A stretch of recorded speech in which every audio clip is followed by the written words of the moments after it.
옛날 김기춘 실장이 한참 있을 때 그 권력하고 달라서 문화 권력이 워낙 많이 개입을 하거든요. 문화 권력이. 그러니까 정치 권력을 갖고 있어도 문화 권력에서 구대를 얻어먹기 시작하면은 아무것도 못한다는 거예요. 지금 아무것도 못하잖아요. 지금 똑같이 된다 이거죠. 국회의원은 이게 기억을 만들어 좋아요. 이걸 통째로 강압해야 되는데 저는 좀 기회가 온 것 같아요. 20대는 그럼 왜 돌아섰냐? 저는 김정은이라고 봅니다. 김정은이 나타나면서 같은 또래잖아요. 20대랑.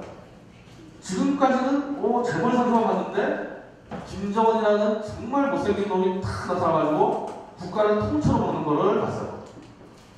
그리고 인상도 너무 흉보스럽게 생긴 대한민국 젊은이들이 제일 싫어하게 생긴 막 뚱뚱하고 막 머리. 아니 우리끼리 얘기할 때는 그런 말이 얘기하면 김정은이가 원빈처럼만 생겼으면 이미 대한민국 적화통이 된다는 거야. 다행히 김정은이가 김일성 받겠다고 수술 들어가면서 이쪽이 포기된 거예요. 여기서 이 시대가 일단 들어간 겁니다. 그 나간 거 뭐냐? 아직까지도 생긴다는 지금 생각보다 더블로 이기는 게 30대예요.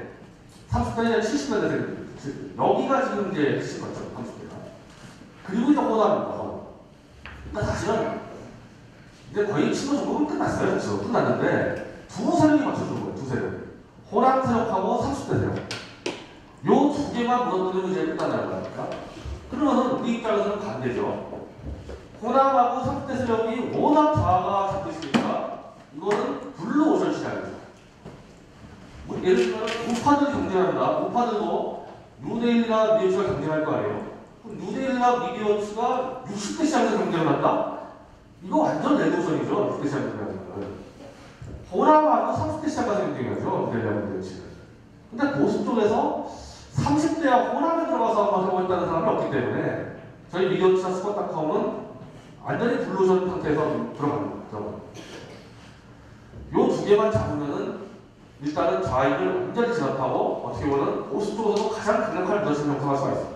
30대와 호남에서.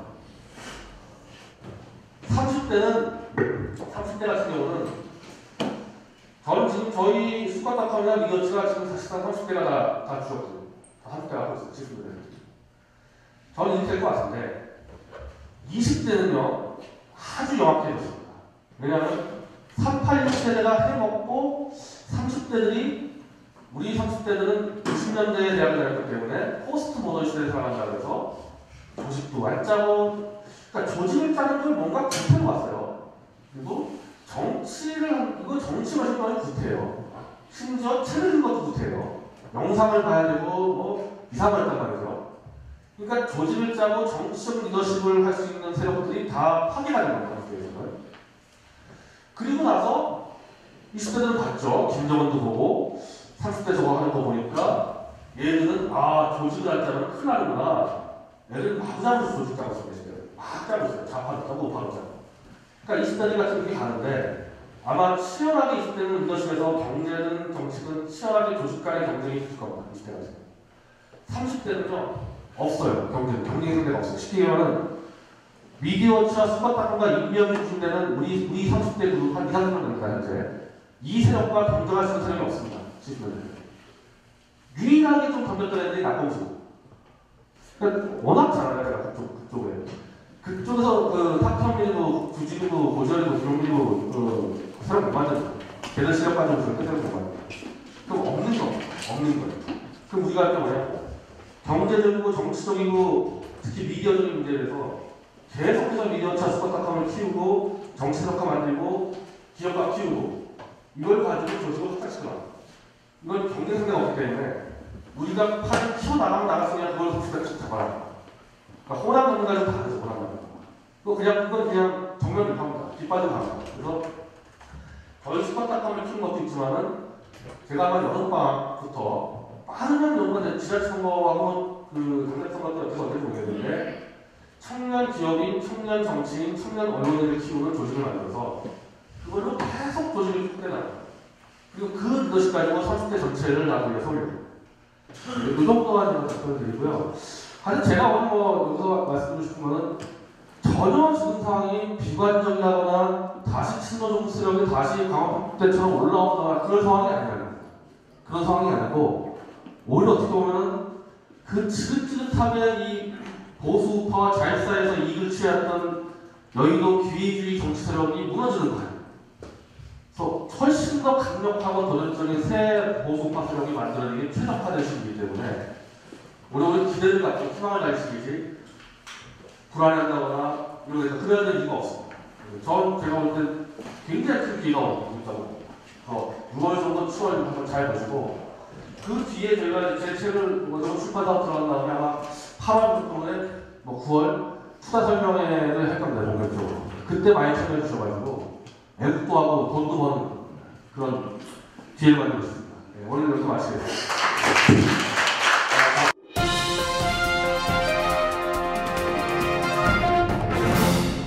대선에서 어쨌든 대한민국 정부가 친노 정부 세력에 넘어가지 않겠다는 그 자신감과 뭔가 어떻게 보면 기쁨을 갖고 이렇게 만나고 했었는데 이게 작년 하반기 때부터 조금씩 이게 좀 이상해지면서 역시 이제 올해 들어와서 이 국정원 그 중국인 간첩 조작 사건 거기서 절대적으로 밀리고 그리고 이 세월호 사건 어제도 박 대통령이 그 유족들한테 제가 볼 때 그래도 대한민국의 대통령이 도대체 유족을 몇 번을 만나는 겁니까? 제가 알기로 벌써 2번을 별로 행복하게 갔었고 그 보상 문제를 직접 대통령이 또 나간다는 좀 상식적으로 납득이 안 되는데 그 정도로 몰려있는 거죠. 그 정도로 이제 정권이 몰려있는 거고 바깥에 저희 같은 엠스럽 같은 경우는 그런데도 광우병 걸신단독 때보다는 훨씬 더 지금 선방하고 있습니다. 훨씬 선방하고 있긴 한데 역시 이렇게 막아서 계속 공격해 들어오는 거를 막고 이 수비만 가지고는 도저히 이른바 대중들을 규합하고 끌어낼 수가 없습니다. 우리가 지금까지 공격적으로 대안을 창출하거나 아니면은 저쪽을 아주 강하게 공격해서 본진까지 쳐들어간다거나 그런 경우가 거의 없고 대부분 저쪽에서 이렇게 거짓말하는 것은 총공격이 들어오면은 우리가 나가서 막고 이명박 정부 때나 박근혜 정부 때나 둘 다 관군이라는 사람들은 도망을 가지면 차라리 괜찮은데 이쪽에다가 총질하는 경우가 상당히 많이 있습니다. 이쪽에다가. 근데 이게 반복이 되니까 당연히 이쪽에 세력의 이 세 확장이나 규합은 힘들어지는 거죠. 대중들이 지쳐요, 대중들이. 계속 수비만 하기 때문에.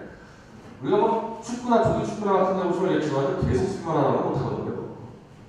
그러니까 그런 상황이라고 대충 저도 예측을 하고 있었고, 어제 미디어치 독자들 보니까 이제 그게 바로 현실에서 드러나는 것 같습니다. 이거 모르는 바가 아닙니다. 모르는 바가 아니고.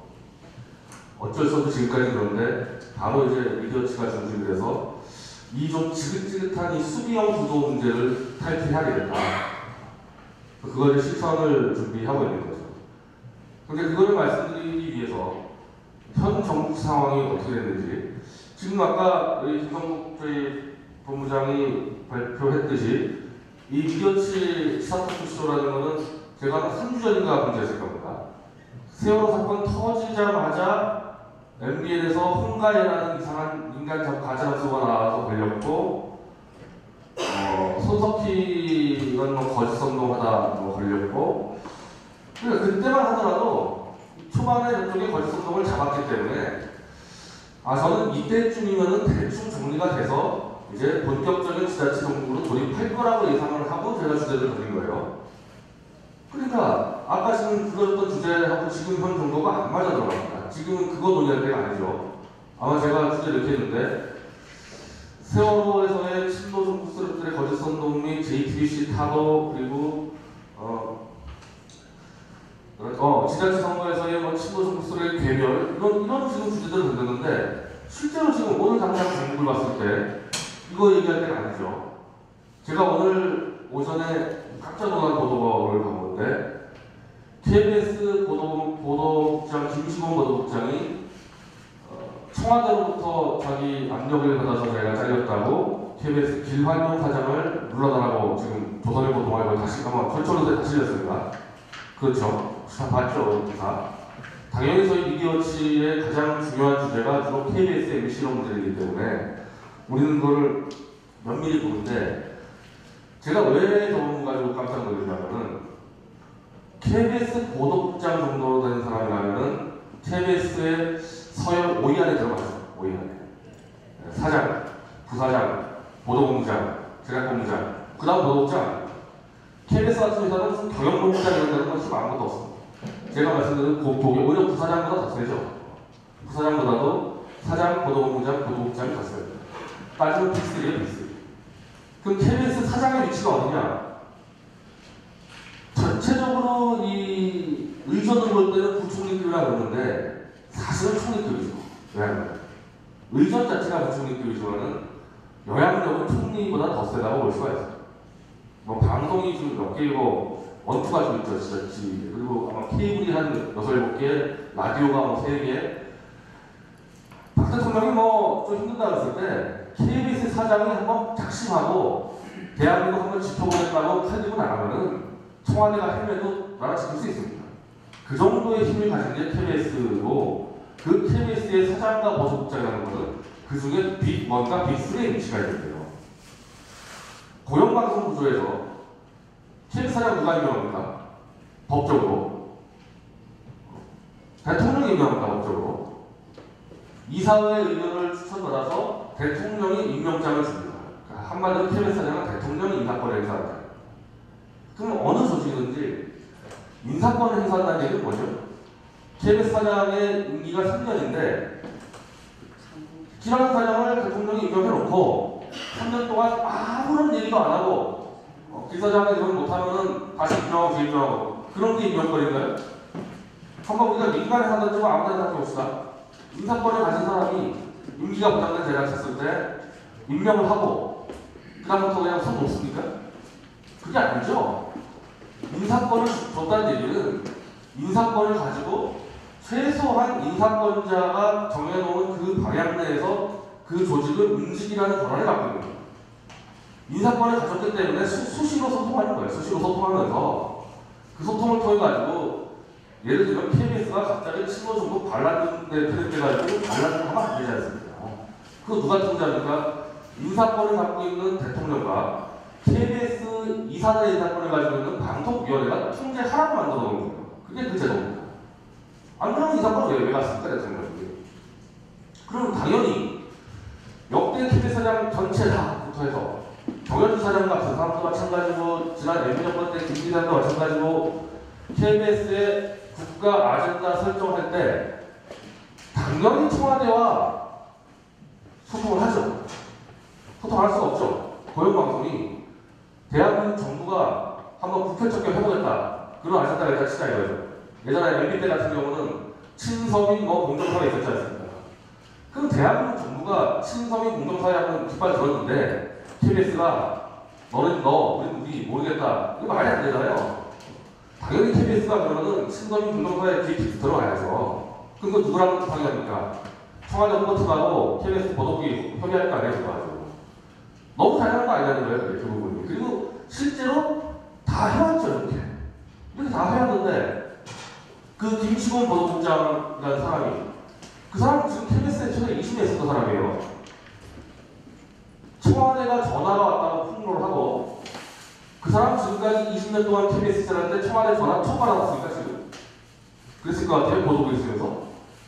거기까지 좋다 이거야. 쏘라치고. 제가 더 놀란 거는 정현주 사장 시절에 KBS 때는 완전히 등록돼 있었다, 청와대하고. 이런 또 주장을 했어요, 김치곤 보도국장이.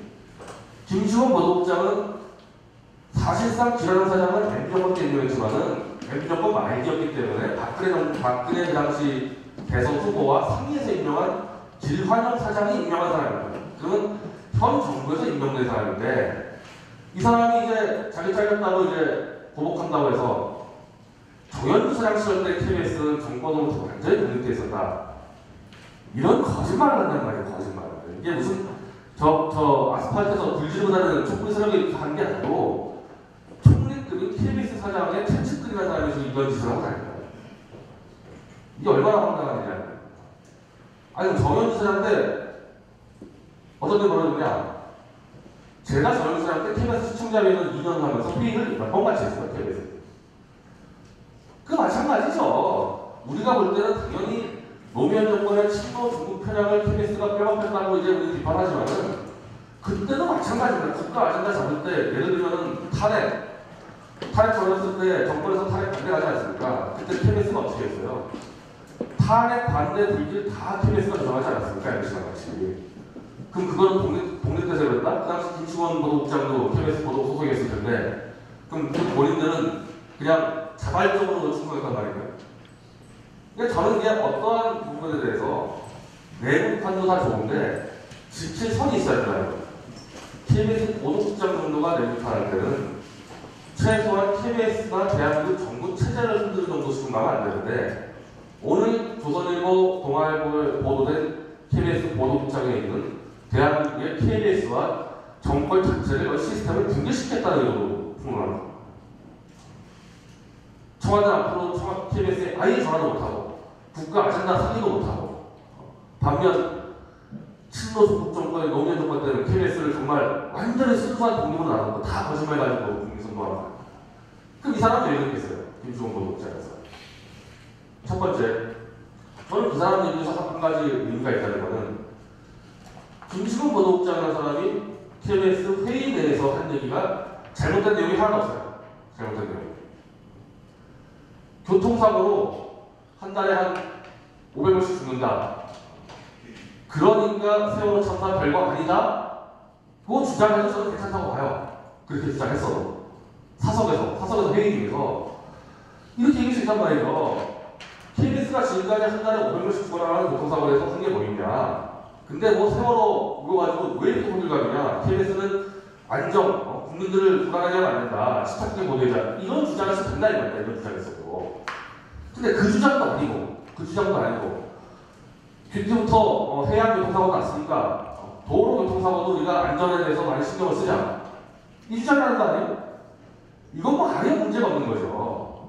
이 아예 문제가 없는 사석 회의에서의 주장을 가지고 지금 김시동 보도국장 얘기는 청와대가 김한영 사장한테 전화해서 아마 박준우 정무수석이겠죠. 박준우 정무수석이 그 당시 유족이 침대했으니까 유족들이 김시동 보도국장 물러나게 하라 그러니까 아마 박준우 보도국장 정무수석이랑 청와대 저기 이정현 홍보수석이랑 상의해서 야 큰일 났다. 쟤 하나만 죽이면 우리 살 수 있다. 쟤 하나 내보내자. 그래서 김치관 보도국장 나가라.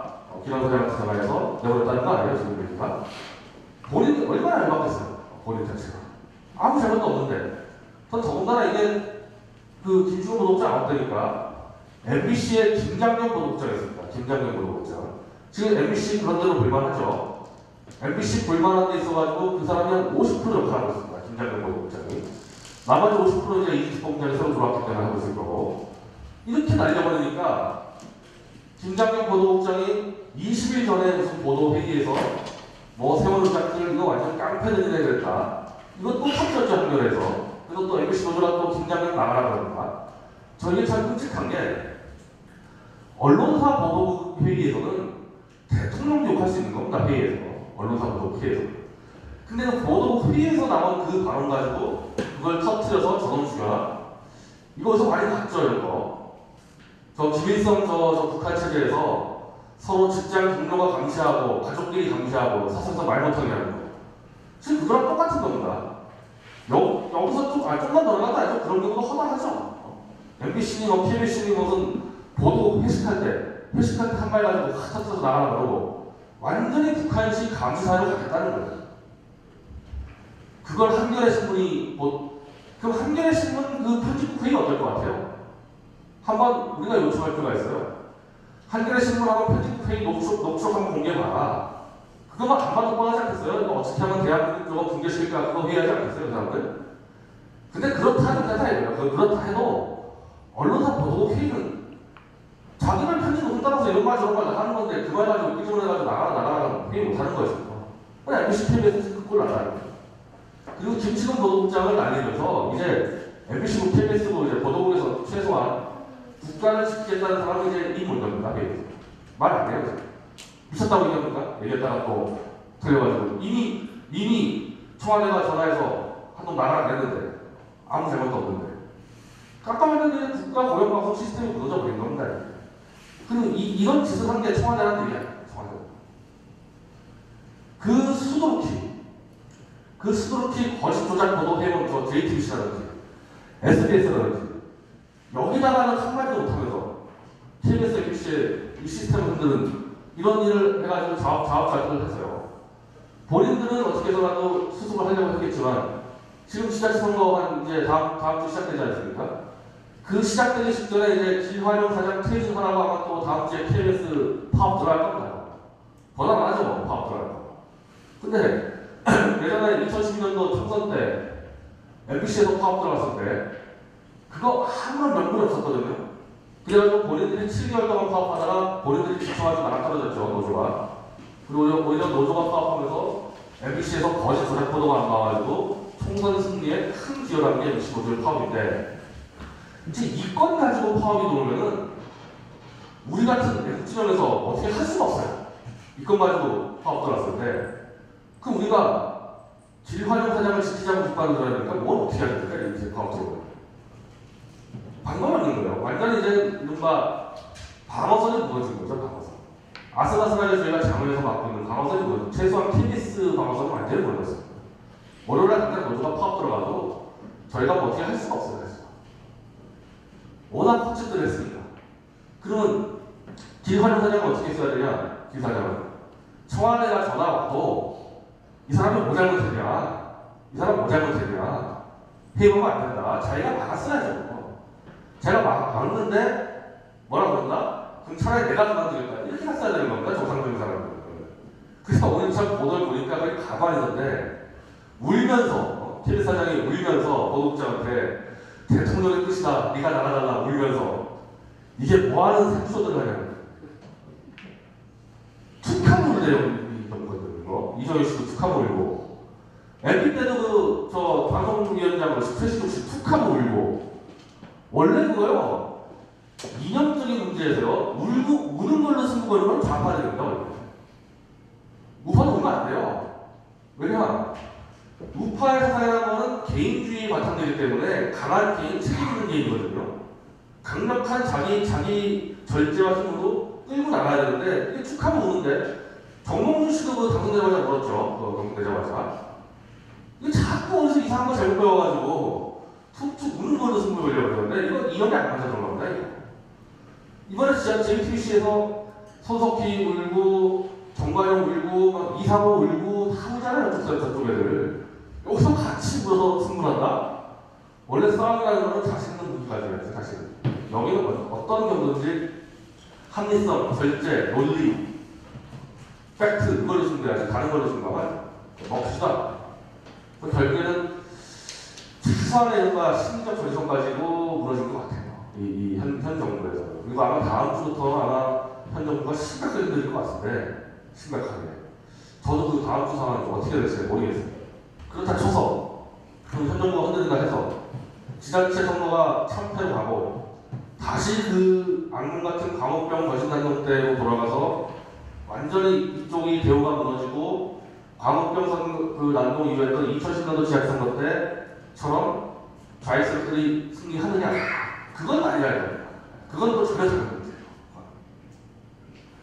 그리고 우리가 2010년도 지자체 선거를 그 당시 좌파 세력이 이겼다고 생각을 하는데 실제로 좌파가 이기지 못했습니다. 전체 득표수가 당시 여당이 이겼고요. 수도권에서 서울 경기를 이겼습니다. 안 졌어요, 선거. 박원순과 나경원이 붙었던 10월 정도입니다. 10월 정도. 그때가 이제 가장 힘든 선거였어요. 일단 SNS, 트위터, 페이스북 상에서 2010년도 이후에 보수파가 들어가겠는데 들어갔을 때 초기 단계. 예를 들면 저 같은 사람도 트위터를 안 했을 때. 그랬었고 낙검수의 최저선거였습니다. 낙검수가 한 번 휘둘렀다 하면은 한 2만 명 정도 모였을 때. 그때 낙검수 최저선거. 그리고 박원순이라는 아니 일단 밖에서 들어왔기 때문에 뭐 어떤 약점인지 잘 모르는 사람 들어왔잖아요. 자, 그런 선거에서조차 이거 무조건 실패한 더군다나 그때 안철수라는 사람이 또 왕창 또 사진 쳐가지고 그때 한 표 몰아줬죠. 그 상태에서의 선거가 어떻게 되느냐? 안철수 힘 받아가지고 박원순이 확 앞서갔습니다. 10% 이상. 앞서가다가 딱 토론 두 번에 나경원한테 잡혀가지고 토론 두 번에 박원순의 그 축함이 다 드러났죠. 도저히 서울시 정도로 운영할 수 없는 지적 수준이 다 드러났습니다. 토론에서. 나경원 다 따라잡았었죠. 다 따라잡아가지고 제가 기억나는데 3개 여론조사 중에서 하나에서 났었고 2개에서는 2% 3%까지 따라갔었어요. 그 어려운 상황에도 그렇게까지 갔었습니다. 그 따라가다가 딱 일주일 전에 1억대 피고가 터졌죠. 1억대 피고가가 낙검수가 터뜨리고 포털에서 아마 48시간 걸어놨습니다. 48시간 걸어놨고 한심하게도 나경원 쪽에서 이 대응을 48시간 뒤에 대응을 했어요. 그걸로 그냥 무너진 거예요. 잘 따라가다가 그걸로 확 무너졌는데 얼마 졌냐? 7%. 그러니까 그 최악의 조건에서 포탈과 낙검수의 거짓 선동에 당했는데도 결국 7%밖에 안 졌어요. 7%밖에 안 질 거예요. 그 상태에서. 그럼 지금 봅시다. 지금 선거에서. 지금 서울시만 얘기하면은 정몽준 씨하고 지금 박원순 씨가 뭐 10% 뭐 15% 저쪽 하죠. 한 10% 초반 정도 지는 것 같아요. 지금 정도. 근데 여러분은 2010년도 선거 보세요. 2010년도 선거에서 다 현역이 당시 한나라당이었죠. 서울시장 오세훈이었고 경기지사 김문수였고 인천시장 안상수였는데 당시는 여론조사가 이른바 RDT법을 별로 안 썼기 때문에 그 여당한테 유리하게 나왔습니다. 그러니까 대부분 KT 전화번호 등재가지고 여론조사했기 때문에 여당에게 유리하게 나왔다는 것을 감안을 해도 오세훈, 김문수는 그래도 거의 한 10% 정도 앞서고 있었어요. 그 여론조사 잘못된 여론조사 했을 때는 20% 앞섰었고 정상적으로 RDT 지금하고 똑같은 방식으로 여론조사를 하더라도 오세훈하고 김문수는 그래도 10% 정도 앞서 있었고 안상수도 소영이한테 앞서 있었습니다. 한 5% 정도. 이게 이제 선거 그냥 딱 들어서 이제 3주 만에 역전되든지 아니면은 아슬아슬이 되는데 왜 그랬을까요? 왜 10% 앞서 있다가 선거 가면 갈수록 이게 좁혀졌죠? 현역들이. 두 가지예요, 두 가지. 첫 번째는 그 당시 2010년도에서 트위터 선거운동이라는 거를 아마 보수파 쪽에서는 뭔지도 모르고 그때 완전히 거의 99% 장악하고 있었지 않습니까? 막판에는 인증샷하고 막 투표하기 운동 밀어붙여가지고 20, 30대 투표율을 확 끌어올렸다는 거죠. 그거를 제외하고는 원래 선거들이 그렇습니다. 원래 선거가 지자체 선거가 하면은 일단 현역이 한 앞서가요. 인지도 문제 때문에. 그리고 다른 쪽은 이제 경선을 거쳐가지고 후보가 결정나는데 시간이 걸리잖아요. 항상 현역이 한 5에서 10% 앞서갑니다. 앞서갈 수밖에 없어요. 그러면 딱 선거도 시작되잖아요. 우리가 국가적인 문제라더라도 지금 박근혜 정권의 실정을 얘기하려면 뭐 포탈일 수도 있고 국정을 관리 못했는지 어쩌고 이런 거 아닙니까? 구체적으로 이 정권이 뭐 실정했는지 사실 국민들이 잘 모릅니다. 박근혜 정권을 지지하든 또 지지하지 않든 하물며 지자체 선거 서울시장의 실정을 한번 얘기해봐라. 우리 박원순 대해서 다 싫어하죠. 근데 구체적으로 박원순 서울시장의 실정이 뭔지 한번 탁탁 짚어보라고 잘 몰라요. 아니 일반인들이 먹고 살기 바쁜데 국가적 문제 신경 쓰기 바쁜데 서울시를 신경 쓴다? 그러면 서울시 자체로 그러면요. 저희가 영등포구청인데 제가 영등포구에 주민으로 있다고 하거든. 영등포구청에 한번 실정을 얘기해봐라. 하나도 모르죠. 하나도. 영등포구청이라는 데가 뭐 하는 데인지 모르는데 구청장의 실정이 뭔지 압니까? 그러니까 당연히 현역이 앞서간다니까요. 그럼 실정을 언제 하냐? 선거운동 3주 동안에 이른바 도전하는 후보들이 뭐 하겠어요? 또 실정만 그냥 하루 종일 떠들고 다닐 거 아니에요. 실정. 그때 처음 아는 겁니다.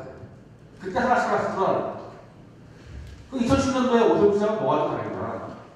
뭐 이런 것들 가지고 많이 당했잖아요. 뭐 세뱃등등성인이 어디 그 초호와 무슨 뭐 전시행정 그래가지고 뭐 그냥 폼만 잡는다. 그거 가지고 한명숙이 줄기차게 불었는데 실제로 TV 토론에서는 뭐 한명숙이 거의 박살났죠. 박살났는데도 이게 현역들이 이게 토론 때는 불리할 수밖에 없는 게 현역은 토론 나가면 다 방어를 해야 되고 어차피 도전자는 뭐 사실도 아니고 지도되니까 잘못된다고 여기서 이제 따라가는 겁니다. 그럼 2012년 선거는 나경원이 오히려 오세훈을 방어해야 됐었죠. 박원순이 망자로 공격했고 저거 그냥 다 패스 낭비한다. 이걸 오히려 나경원이 방어하는 입장이었습니다. 지금은 반대죠. 지금 이제 박원순이 이제 딱 토론장 등장하는 순간에 정몽준 씨가 뭐 아무리 뭐 스마트하지 못해도 뭐 들고 나갈 거 아니에요, 뭐라도 막 공격하는 거죠, 그냥 막. 근데 그 생각보다 그 정몽준 씨가 좀 어눌해 보여도 생각보다 TV 토론 잘한다. 이게 토론 자체를 그래도 탁탁 짓는 좀 맥을 짚을 줄 알아요. 그리고 나경원에 비하면은 정몽준 씨는 이렇게 나경원은 사실은 토론 세 번 중에서 첫 번째, 두 번째 잘했어요. 근데 세 번째 너무 세게 몰아붙여가지고 돈 많은 부잣집 여자, 젊은 여자가 박원순 씨 굉장히 늙어 보이잖아요. 힘없는 노인을 괴롭혔다 이런 이미지가 상당히 강했을 거예요. 그것 때문에 많이 깎아먹었어요. 근데 정몽준 씨는 그런 스타일 아니란 말이에요. 정몽준 씨는. 그 박원순의 그 실전하는 거 제가 지금 갖고 있는 거는 수두룩한데 갖고 있는 것만 하더라도 그거 몇 개만 제대로 이제 붙여주기 시작해도 1%씩 툭 떨어지는 거죠. 툭 떨어지는 거. 아니 대표적으로 지금 이거 아마 정몽준 씨도 갖고 있을 겁니다. 용산개발. 용산개발 그거 삼성하고 뭐 코레일하고 싸우다가지고 중단됐죠. 그 용산에서 삼성하고 코레일 싸우고 그만두게 된 결정적인 이유가 박원순 문제입니다. 우리가 하나의 지역을 개발하려면 주민투표를 시키는데 주민투표가 50%만 넘으면 무조건 하게 되어 있습니다. 법적으로. 그럼 그렇게 할 수밖에 없어요. 안 그러면 개발 하나 못합니다. 이미 그 당시 오세훈 시장 때 용산 개발은 주민투표가 56%가 돼서 법적으로 시행을 해야 되는 상태였습니다. 박원순 들었을 때. 근데 이게 들어오자마자 질질 끌더니 야 주민투표 한 번 더 해. 이렇게 됐어요. 이렇게 되니까 반대하는 극력 20%가 이제 신났죠. 여기서부터 그냥 막 데모하고 중단하다 보니까 삼성 코레일 다 손대는 알기 못하겠다 거예요. 서울시 개발은 들어가는데 이거 누가 봐도 서울시장이 하기 싫어해. 용산 개발은. 어느 기업이 들어갑니까 거기에. 하기 싫어하는데. 그래서 완전히 무산돼버렸죠. 완전히 무산돼가지고 개발을 앞두고 그 준비하고 있는 주민들이 엄청난 피해를 본 겁니다. 이거를. 그거 지금 정몽준 씨가 이슈를 꺼냈는데 마치 지금 박원순 씨가 그거를 이제 툭툭 언론에다가는 더 신중하고 효과적으로 개발하려고 이제 그런다 얘기하는데 아니 명백한 불법이야 불법. 56% 주민이 동의해서 해야 되는 거를 그냥 지 마음대로 다시 선거했기 때문에 불법입니다. 저거만 제대로 TV에서 공격을 하고 용산 주민들 그 개발업자 개발을 하겠다는 사람도 있거든요. 그거 일반 TV 의료 광고 있잖아요. 몇 개는 안 나가죠. 그래서 그런 것들이 한 10개 된다 이렇게 최소한. 그거는 서울시 지하철 3타. 그러니까 지금 한 10몇 프로가 뒤져도 TV 토론 한두 번 정도만 가면은 따라간단 말이죠. 따라간다. 서울시도 그렇게 비관적인 상황은 아니다. 생각보다. 인천 아니에요? 인천도 막상 아니에요? 인천에 대해서 모르죠. 인천시 지금 부도당이 시작했는데 아마 우정복 씨 같은 경우는 자기가 정권을 선택해서 인천시 부도 맡겠다 할 거고 소영민 씨는 부도는 원래 전 정권 지금 다 없어질 거고 그거 좀 왔다 갔다 할 겁니다. 국정수는 데는 경기예요. 경기. 지금 경기도에서 남경필 씨가 그 김진표에 비해서 원래는 뭐 20% 왔었다 그러는데 지금은 5에서 8% 왔습니다 그러거든요. 지금 경기는 지금 수성이잖아요. 그러니까 이게 방어냐 이게 도전자에서 큰 차가 나는데 서울시하고 인천시는 우리가 공격 얘기가 되어 있습니다. 경기도는 수성을 해야 돼요. 어쨌든 김문수사가 이쪽이니까. 그럼 김진표 들어가서 그냥 김문수 잘한다고 들어오실 거 아니에요? 그럼 남경필이 막아야 되거든요. 남경필 씨는 안 막을 것 같아요. 그냥 같이 옥할 것 같습니다. 김문수. 같이 옥할 것 같고, 정권도 아마 같이 옥할 것 같아요. 같이. 김진표 씨랑. 그래서 이미 그러려고 제가 먼저 남경필 씨가 야당에 내가 지금 그러면은 경기도 공동으로 운영하자 이렇게 제안이 났잖아요. 연정하겠다고. 그래서 제가 트위터에다가 잘됐다고 그럼 우리가 김진표를 뽑아주고 남경필이 연정에 참여시키면 되겠네요. 그러지 않았습니까? 저거는 이제 저렇게 가면 떨어지죠. 저렇게 왜 떨어지냐. 지자체 선거만 해도 대선하고는 조금 다른 게 투표율이 좀 낮죠. 지자체 선거. 아까 말씀드린 대로 서울 시민이 서울시에 시정돼서 생각보다 관심 별로 없습니다. 이게 대한민국의 중앙정권 사회 특성에서 그런데 각 저기 지방도 중앙정부에 신경을 쓰지 자기 지역의 무슨 구청이니 군수니 전남지사니 신경 안 쓴단 말이에요. 그러니까 생각보다 투표율이 낮을 수밖에 없어요. 총선보다 아마 더 낮을 겁니다. 그러면 지자체 선거 때 투표하러 가는 사람들은 도대체 뭐 하는 사람들이래? 투표하러 가는 사람들. 내가 지금 지지하는 사람이 너무 좋아서 나가니까 몇 명이나 그러려면 그런 정도의 뭔가 저 사람이 좋아서 나갈 정도의 정치인은 박근혜, 김대중, 노무현 정도? 그 세 말고는 저 사람이 좋아서 선거를 나가는 경우는 거의 없죠. 근데 반대로 저놈이 정말 싫어서 자다가도 저놈 보면 못 깬다. 이러면 나간다. 이러면 나간다. 그 힘 가지고 나가는 겁니다. 이게 정치 컨설팅 회사에서 냉정히 얘기하는 게 저놈이 싫어서 나가는 게 좋아서 나가는 것보다 3배가 세다는 거예요. 그 싸움 가지고 나가는 거예요. 싸움 가지고. 그게 정몽준 씨가 그래서 희망이 있는 게 진짜 서울시에서 한 30% 정도는 박원순이 싫어서 나가는 사람들. 저건 도저히 못하겠다. 나갑니다. 꽤나 오래 박원순인데 인천도 박원순만큼 아니지만은 소영길이 싫어서 나가는 사람이 20% 있을 것 같아요. 인천도. 근데 경기 선거에서 김진표 일단 누군지 잘 몰라요. 김진표 자체가 누군지 잘 모르는데 남경필은 아니죠. 보수권에서 항상 뒤통수 치는 인간. 그런 상황에서 김진표를 떨어뜨리려 내가 당지사 선거를 나간다. 양쪽에 한번 막판에 스파트 들어가면은 이게 여기서 밀린다니까요. 여기서 남경필 씨가 밀려요. 그러면은. 그래서 차라리 김상권이 됐었으면 할만하죠. 김상권이 싫어서 나가니까. 근데 김진표라는 사람은 보수 쪽에서 감정을 가질 수가 없는 게 누군지 알 수가 없어요. 노무현 때 그 기획주를 담당한 거 말고는 중앙정치에도 원동도 별로 없기 때문에 왜냐하면 그 사람은 다 떨어졌거든요. 경기지사 2010년도 경선 때 유시민한테 떨어졌고 원내대표 보고 다 떨어졌기 때문에 한 번도 중앙에 나온 적이 없기 때문에 모른다는 말이죠. 최소한 남경필 씨 같은 경우는 반대편을 모을 수 있는 힘은 없다. 그럼 지금 저 사람이 이기려면 돈이 없어요. 남경필 씨는. 직통계 챙길 수밖에 없습니다. 같이 박근혜 오빠랑 내가 같이 경기도를 먼저 시키고 경기도 서울 다 시키겠다는 이렇게 나가야 되는데 저쪽 편에 써 있으니까 좀 위험하잖아요. 제가 그래서 이번 기회에 남경필 낯선 것만 세게 들어가려고 했는데 이게 경기도에 또 도전할 시간 나와요. 그쪽이 난리예요. 왜냐하면 원래 캠프라는 게 교육장 캠프하고 도지사 캠프 별개인데 저희같이 외곽에서 보는 사람들은 같이 막 엮여 있어요. 엮여 있어가지고 제가 남경필 낙선운동과 도전을 방송을 두 개를 동시에 할 수가 없거든요. 그래서 낙선운동을 포기하고 남경필 씨를 오른쪽으로 돌려가지고 그러면 도전을 이겨야 됩니다. 지금 남경필 씨는 당선되면 그 도전 때문에 당선됩니다. 본인 기분은 좀 굉장히 어려워요. 제가 하는 의점이 지금 현재 있는 여론사가 중요한 게 아니라 지자체 선거 구도라는 거. 여러 가지의 원래 지자체 선거 고유의 원칙들이 있기 때문에 현재로서 남경필을 제일 이용하다. 정몽준 씨는 해볼만 하고 어젠가 여야가 동시에 여론조사 했던 걸 가지고 국민의힘과 분석조사 했었는데 어제 현재 상태에서 새누리당이 11곳에서 앞서 있고 새누리당이 6곳 앞서 있고 2곳이 종합 이렇게 되어 있습니다. 어제 현재 상태에서 신기하죠?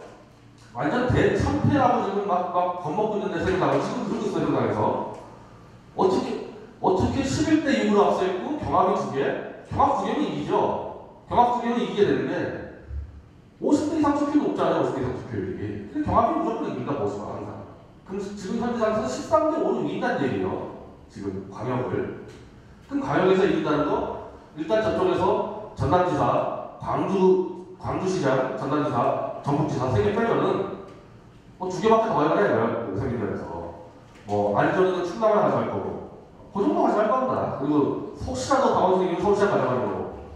강원도도 마찬가지죠. 강원도도 최고선이 한 3% 이기는데 저런 경우는 뒤집어지죠.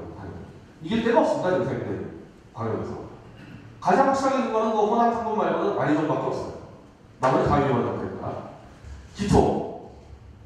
기초는 거의 생각이 다 쓸어버릴 거예요. 기초는 그럴 수밖에 없는 게 새민련이 들어왔을 때 안철수 패널하고 민주당이 합당하면서 왕창 패싸 벌어졌죠. 왕창 패싸 벌어지면서 안철수 쪽이 낙하산 찍은 데는 안철수가 됐고 나머지 경선도 투표는 다 떨어졌습니다. 그쪽이. 떨어질 때도 아주 감정적으로 안 좋게 떨어졌어요. 기초는 지금 후보 날릴 때 있죠. 이쪽까지가. 웬만한 지금 충청이든 서울이든 경기도 기초 같은 경우는 세력들이 상당히 불리해요. 조직이 와야 되는데 안철수가 아주 요소마다 낙하산이 찍는 바람에 이 조심조심히 다 와야 되는 것 같습니다. 그리고 호남에서 지금 전남하고 전북하고 광주는 안철수가 완전히 호흡축을 해버렸는데 저게 위험한 게 안철수가 그거겠죠. 어차피 전남부 광주는 뭐 내가 해먹나 뭐 누가 해먹나 어차피 뭐 나는 안동하는 놈들 마치 새누리당에서 우리를 보면서 어차피 너희들은 찍는 놈들 이거랑 똑같이 보고 있는데 문제는 그 호남이라는 데가 전국 광역으로 퍼져 있기 때문에 호남에다 칼질하면 수도권 호남이 도심력이 와야 돼요. 수도권. 그런 상태에서 당연히 표 개수가 떨어질 수밖에 없죠. 특히 경기 이쪽 같은 경우는 개수가 많이 떨어질 겁니다. 서울이 마찬가지로.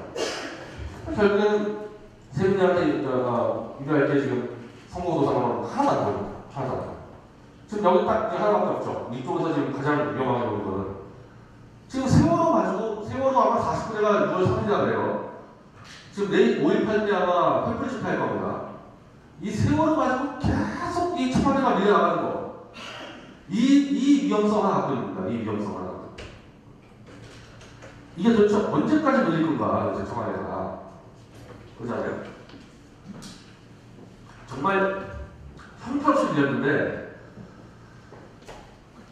저 KBS 저거 무너지는 거 이후에는 더 크게 밀릴 것 같지 않아요. 왜냐하면 정권의 잘해서가 아니라 구조적으로 밀릴 수가 없어요. 지금 쭉 제가 이제 야당 발언들이나 좌익 매체들 편지를 보면은 얘네들이 지금 뭘 하고 있냐면은 수단과 방법을 가리지 않고 유병원이라는 존재를 감추고 있습니다. 최대한 같은 유병원이라는 데를 비용해서 얘가 안 드러나게 하는데 지금 이쪽 좌파 전략이에요. 어제 검색을 쫙 해봤어요. 안철수, 김한길, 많이 떠들어대는 정청래, 원내대표 박영선. 단 한마디도 유병원 대해서 거론한 적이 없습니다. 사고 터지고 지금까지. 단 한마디도. 어쨌든 박근혜 정권이라는 것은 못 구현했다는 거고, 유병원은 살인자 아니에요, 지금. 법적으로 살인자 처벌하겠다는 거죠. 근데 야당에서 유병원이라는 단어는 한마디도 한 적이 없어요. 한자나 영화에 유병원 다 갖춥니다. 그러니까 박근혜 정권이 조금만 쓰는 사람들이었으면은 초장에 그냥 쳐다봤어야 되죠. 초장에 검찰이 뭐야? 특수부대 넣어가지고 그냥 초장에 쳐다봤어요. 그렇게 됐으면 정권 몰리지도 않죠. 근데 이제 와서 이제 어제 쳐들어갔다 그러니까 저 유병원 쪽에 금수원에서 김기춘 한판 붙잡았다는 거 아니에요? 김기춘?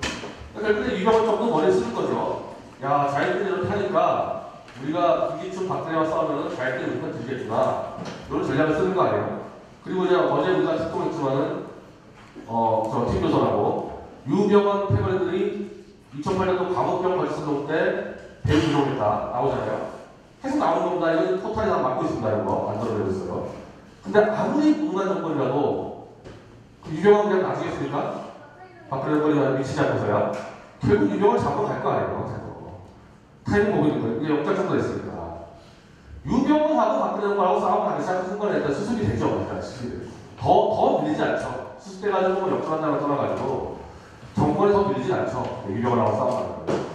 물론 이제 황장수 소장하고 제가 그저께 만나가지고 좀 상의했는데 황 소장이 가장 두려워하는 게 그거더라고요.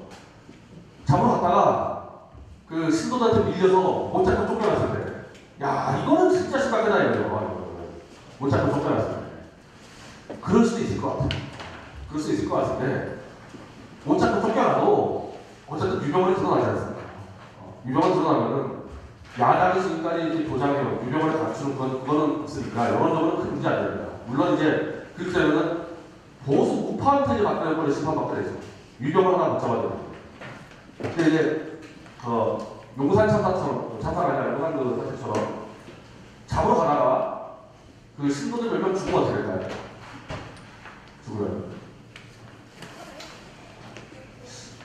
좀 정부적으로 판단이 안 될 텐데 무정처리한다고 합니다. 제 입장에서는 돈이 없어요. 특수부대 보내가지고 돈이 없어요. 만약에 들어갔다가 못 잡고 나왔을 때는 우리가 탈시켜야 되거든요. 들어가서 500명이나 있어요. 특수부대 크면 500명 다 성에다 태워서 감옥에 넣을 수 있어요. 다 성에다 태워서. 한번 그렇게 보여줘야지 저 거리에서 난동하는 거 겁먹고 공권력을 보일 수 있거든요. 다음 주가 기회입니다. 다음 주 기회인데 전 청와대에서 아무도 신뢰 안 하는데 그 파트 김기춘 실장이 맡고 있는 그 파트는 좀 신뢰하고 해요. 그러니까 김 실장이라는 사람이 올드전에 나오거든요. 올드전이라는 얘기는 뭐냐? 박정 대통령 때 법과 원칙으로 막 그냥 공권력 투입하는 거 이걸 잘해요. 이 사람이 못하는 거는 현대전, 포털, 미디어 이걸 모르거든요. 근데 어쨌든 그 사람은 자기가 주어진 권한은 충분히 할 겁니다. 장악할 겁니다. 거소들이 좀 반전되겠죠. 그래서 그렇게 되면 이제 바로 금요일부터 이제 선거가 시작되는 거거든요. 최소한 더 이상 안 밀리는 선거가 시작되면은 지자체 선거의 기본적인 원리로 돼가지고 지금 나오는 얘기보다 생각보다 크게 이길 가능성이 없다. 생각보다 크게 이길 가능성. 큰 문제 없을 겁니다. 근데 문제는 그거죠. 우리 같은 사람들이 생각하는 거는 지금 다 생각을 해보세요. 2002년, 2004년도 총선을 제외하고 2004년 총선이 탄핵 반대 선동으로 열린당이 152석을 얻어가지고 이겼습니다. 근데 그 선거도 그 당시 탄핵을 한나라당이 주도한 게 아니죠. 열린당은 뛰어나가서 남은 민주당이 주도했습니다. 그 민주당과 한나라당의 득표가 열린당보다 많았어요. 그 선거도 그렇게 지지 않는 말이에요. 그 탄핵 선거도. 그러니까 저 좌익들이 맨날 얘기하듯이 보수가 이게 만만치가 않은 게 항상 50대 이상의 투표율 때문에 웬만히 거짓 선거에 얻어맞아도 선거가 잘 안 지른다 했죠. 그럼 2004년도 이후에 그 이후에 2007년 대선까지 노무현 정권에서 있었던 모든 선거에서 재보선까지 합쳐가지고 좌파가 44대 0 전패당했습니다. 그 선거에서. 그리고 2007년도 대선 때 550만 표가 2회차까지 합치기 시작하면 680만 표가 참패했죠. 좌파가. 2008년 총선 때 72석 민주당이 완전 대참패했습니다. 그리고 나서 대선 추가하고 하다가 아까 말씀드린 대로 2010년 지자체 선거도 진 게 아니에요. 그리고 2010년 총선 때 이겼죠. 2012년 대선 때 이겼죠. 지난 재보선 이겼죠. 얼마나 많은 선거에서 다 이겼단 말이에요. 보수 정치들이 다 이겼습니다. 그거 누구 때문에 이겼습니까? 50대 이상 계속 투표 나가서 이긴 거예요. 그 사람들 때문에. 그럼 그렇게 많이 이겨줬는데 지금 하는 꼴을 말하는 거죠. 몇십 년을 더 이겨줘야 꼴 하겠네.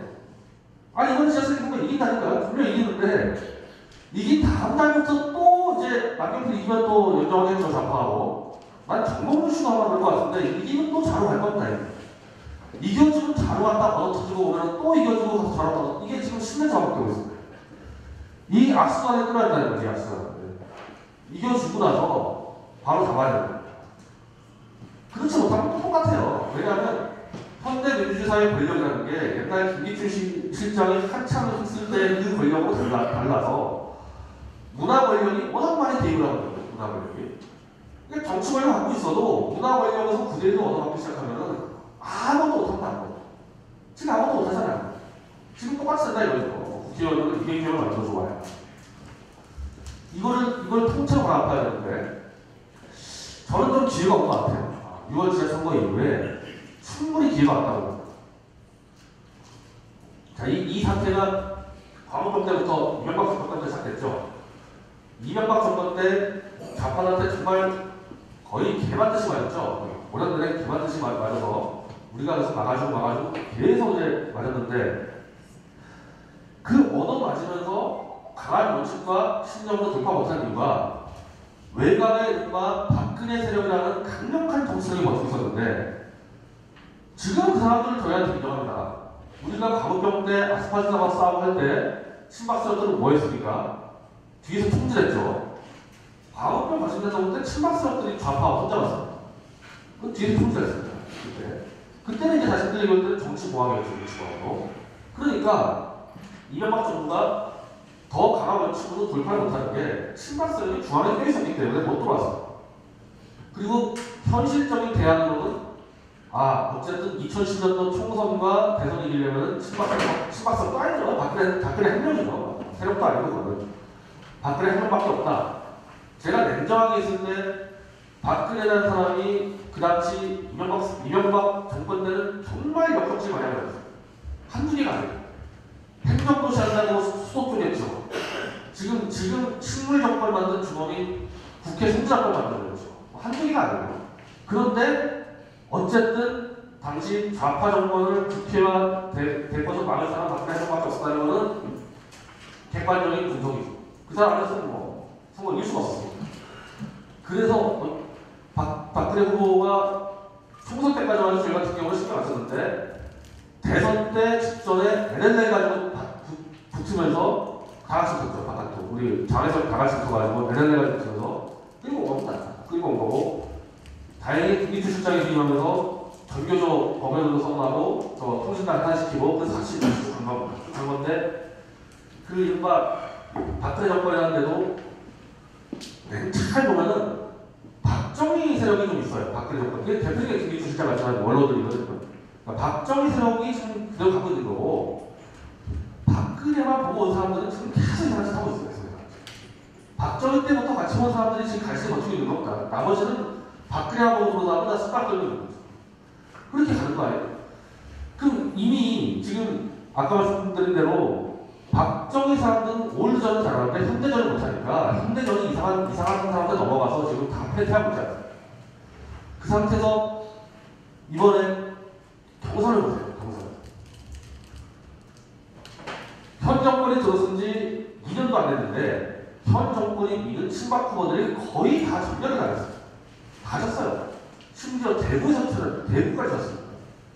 그리고 현 정권을 당연히 대변해야 되는 서울시장 경선에서 청와대만 믿는 김광식 씨가 정몽주 씨한테 트리플로 깨졌어요. 제가 이런 걸 처음 보는데 역대 대한민국 정부 중에서 여당이 믿는 후보가 집권한 지 2년도 안 됐는데 경선에서 비주류한테 3분의 1 깨진다. 그럼 어떻게 했어요? 저 여의도 저쪽에 저 새누리당 사람들 판단이 가장 기회주의자를 다 몰았죠. 새누리당 사람들. 그나마 알기 때는 뭐에 좀 영향을 받았는지 광우병 나왔을 때 진성호, 김용태, 조전영, 나경원 들어가서 싸웠습니다. 그 포화 속으로 들어가지고 막 싸우다가 비대위를 꾸리면서 총선 때 이상돈, 김종인, 이준석 비대위를 꾸리면서 아주 그냥 정확하게 종북과 싸웠다는 이유로 조전영, 신지호, 진성호 아웃시켰어요. 이유가 하나도 없어요. 이 사람들이 국회의원 활동 못한 것도 아니고 비리 열린 것도 아니고 단지 종북하고 싸우다가 종북한테 찢겼다는 이유로 다 날려버렸습니다. 이 사람들. 그러면서 60명 정도의 초선의원이 들어갔는데 그 60명 중에서 단 한 명도 MB 때 종북과 싸운 사람이 없겠죠. 당연히 없겠죠. 그러면 그 새롭게 들어간 초선 60명들이 어떤 생각하겠습니까? 야, 종북과 싸우면 죽는구나. 종북하면 참 예의가 안 걸려가지고 잘 숨어 다녀야지. 당연히 그렇게 하지 않겠습니까? 그 사람들이. 이 박근혜 정권이 어려울 때 원래 김영삼 정권, 김대중 정권, 노무현 정권, 이명박 정권 때까지도 그 당시 진성호, 김용태, 조전영 초선들이었거든요. 정권이 오려면 초선들이 그냥 나가서 들이받으면서 하는 겁니다. 아직까지 한 명도 안 나타나죠. 박근혜 정권의 초선들. 이른바 60명의 박근혜 티즈라는 애들 한 명도 안 나타나고 있습니다. 유일하게 좀 나타나는 사람이 김진태 의원인데 자주 나타나니까 또 은혜를 당해요. 튀지 말라고. 은혜 당해서 못 나타나요. 그 사람은. 이게 지금 뭐 하는 거예요? 그럼 박근혜 그 60명은 오직 박근혜라는 이름값 하나로 뺏어야 한대요. 그런데도 지금 이 대통령이 위기에 쳤는데 한 명도 안 나타난다. 지금 뭐 했어야 되냐면 그 사람들이 60명 정도가 스크럼 짜고 기자회견 나와서 선박 안전법 등 각종 민생 안전법들을 통과 못 시킨 이 국회에 대해서 같이 반성하자 그러고 좀 더 나가면 60명 전원 국회의원 사표 제출했어야 돼요. 그 1년간 선진화법에 붙잡혀 있고 국정원 경제 붙잡혀 있어서 가장 중요한 선박 안전법을 통과 못 시켜서 우리가 범죄자다, 죄인이다, 사표 쓰겠다 이렇게 나왔어야 되는 거예요. 60명이. 그랬으면 이렇게 밀릴까요? 청와대가? 아직까지 안 하잖아요. 사표가 문제가 아니고 사표는 내가 크게 내고 그 말 한 번도 없잖아요. 그 말 한 번도. 60년대에서. 지금 하태경이 초선이죠. 뭐하고 다니는 거야, 사람? 국방부 대변인이 북한 없어져라 할 수 있죠. 왜 개혁 공문을 거기다 왜 거기서 개혁 공문 물고 나와서 국방부 이 사람이 교묘한 게 어제에서도 문재인 때라던데 별거 아닌 거에 대해서 흥분해가지고 뭔가 오팔 척하다가 아주 결정적으로 김정은에게 위기라처럼 확 튀어나가더라고 갑자기. 남재준 원장이 LLL 대화를 공개했을 때 갑자기 또 튀어나와가지고 남재준 회의를 시작하고 아주 뭐 복잡한 사람이에요, 이 사람. 그게 지금 새누리당 초선의 지금 흔태입니다. 세월호 대해서 뭐하고 있냐는 거예요, 세월호 대해서. 심지어 그 정도가 아니죠. 초선들 그때 20명 몰려다니면서 국회 선진화법 지켜야 한다고 떠들고 다니고 지금 다 숨어있지 않아요. 그러니까 쉽게 얘기하면은 그런 사람들 때문에 이른바 경선에서 친박이 다 패퇴한 겁니다. 그럼 이긴 사람들은 누구냐? 이긴 사람은 누구예요? 정몽준, 남경필, 권영진, 뭐 정진석, 전인석 약간 얘기한다고 그러는데 이시종 뭐 이른바 친이라고 하죠. 친이라고 하시고 친이가 다 이겼어요. 친이가. 그 친이가 나와서 이제 지자체 선거에서 제가 말씀드린 이길 겁니다. 지자체 선거 이길 거예요. 그러면은 현실적으로 박 대통령 한 명 빼고 친박이라는 정치세력은 이제 없어지는 겁니다. 없어지는 거예요. 대통령 한 명 가져가는 거예요. 대통령이 오는데 세력들이 나와서 대통령을 보호하지 않는데 그게 세력이 있는 겁니까? 그 무능하다고 생각했던 이명박 대통령만 하더라도 한 몇 명 나왔다니까요. 대통령 지키려고 몇 명. 그 조선혁, 진성호, 신조를 사람을 어떻게 한 명도 안 나오니까 국회에서 박 대통령 위기 모였는데 끝났어요. 그러면 10월 28일 날 당대표 선거가 있습니다. 자, 서청원, 김무성, 이인재 붙는데 이번 김황측과 정몽준이 친박과 비주류의 승부 아니에요. 거기서 이미 친박이 3분의 1을 때렸는데 그러면 7월 18일 당대표 선거 때 누가 이겼어요? 뭐 선거는 끝났죠. 보나마나 김무성이 뭐 한 3년 이기죠. 이미 제가 보니까 이번에 정몽준이 이기면서 새누리당에 친박이라고 했던 기회주자들 다 김무성에 쓰고 있어요. 저 친박 아니에요? 그건 아닙니다. 제가 그 꼴을 2010년도 총선 때 야, 이명박 그 가깝다고 막 완전 찾아낸 놈들이 갑자기 총선 앞두고 저 친이 아니에요? 저 이명박이 누군지 몰라요? 그 꼴을 봤는데 그거는 정권 말기잖아요. 지금은 정권 초기에 저 친박 아니에요? 박근혜 누군지 몰라요? 그러고 다닌다 지금 거였어. 다 김무성한테 쓰고 있어. 그럼 좋다 이거예요.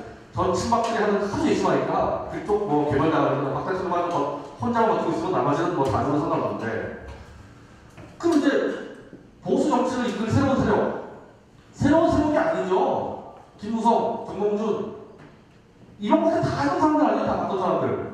이명박 때 당대표 했었고 이명박 때 원내대표 다 그 사람들이에요. 그러면 김무성, 정몽준 이명박 때 잘 싸웠냐? 못 싸웠으니까 그 막판에 좀 서전에 밀린 거 아니에요? 못 싸웠으니까. 그 사람들이 또 맞습니다. 이거. 어떻게 될 것 같아요? 그럼 김무성이 대표 되면. 3개월 갈까? 난 참 그분한테 미안한데 우리 됐다고 얘기하고 되자마자 3개월 끝낼 거라 이거 뭐 제가 정적인 거 아니고 제가 볼 때는 저분 당대표가 오래 못 넘길 거라 생각해요. 왜냐하면 중심 리더십이 무너졌기 때문에 웬만한 강력한 카리스마가 아니면은 친이고 컨트롤 할 수가 없어요.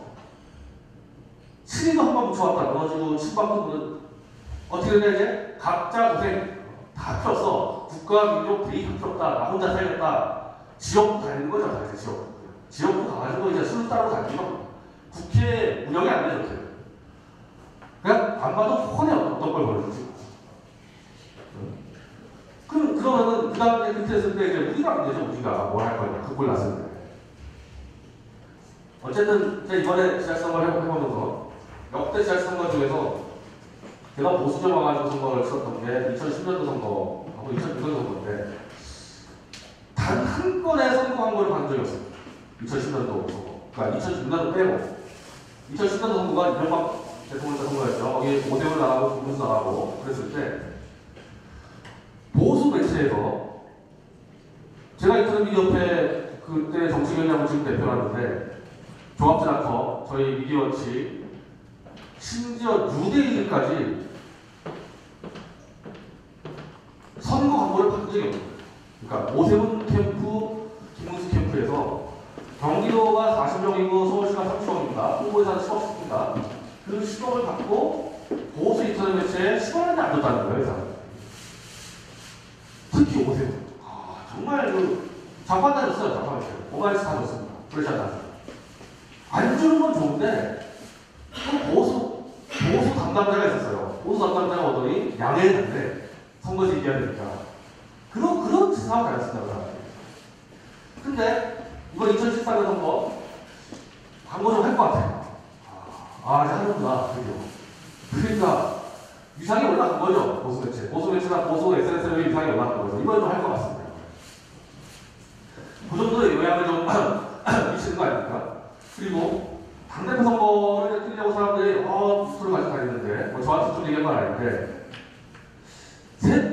지금 셋 다 당대표 선거 나가겠다는 김무성 씨나 서청원 씨나 이인재 씨나 셋 다 최고위원직 하나를 보수의 사실적 인물한테 하나 주겠다.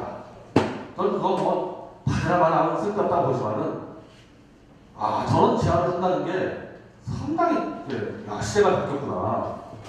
2012년 총선 때 보수의 이 시니어들이 가서 그때 아마 제가 기억하기에 황우여하고 남경필이었을 겁니다. 보수 시니어들이 가서 선거 도와주러 가겠다 얘기했다가 오지 마세요. 돈 떨어지니까 오지 마세요. 바로 문전박대 당했어요. 2012년도에.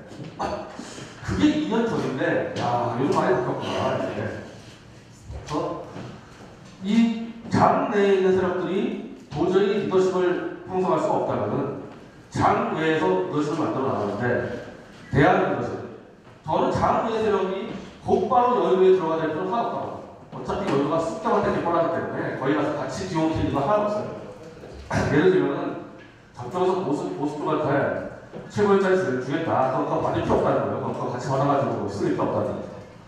밖에서 어떻게 5년 뒤를 보고 탄탄한 정책 행동 조직을 짜야 되냐.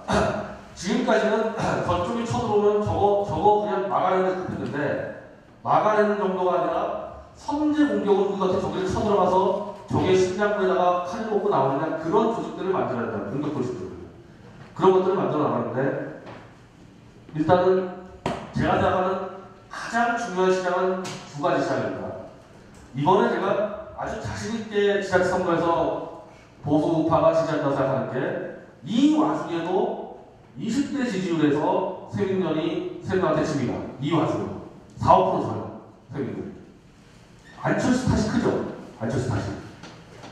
20대 지지율이 낮다는 얘기는 막판에 트위터, 페이스북으로 인증사로서 막 선거, 투표, 선동운동 이걸 못한다는 거예요. 이게 지지율이 낮다는 거예요. 지금 마지막 카드가 사라져요. 20대는 그럼 왜 돌아섰냐? 저는 김정은이라고 봅니다. 김정은이 나타나면서 같은 또래잖아요. 20대가. 지금까지는 재벌 선수만 봤는데 김정은이라는 정말 못생긴 놈이 탁 나타나가지고 국가를 통째로 먹는 거를 봤어요. 그리고 인상도 너무 혐오스럽게 생긴 대한민국 젊은이들이 제일 싫어하게 생긴 막 뚱뚱하고 막 머리. 아니 우리끼리 얘기할 때 늘 많이 얘기하는 김정은이가 원빈처럼만 생겼으면 이미 대한민국 적화통이 된다는 거야. 다행히 김정은이가 김일성 닮겠다고 수술 들어가면서 이쪽이 포기된 거예요. 여기서 시대가 일단 들어간 겁니다.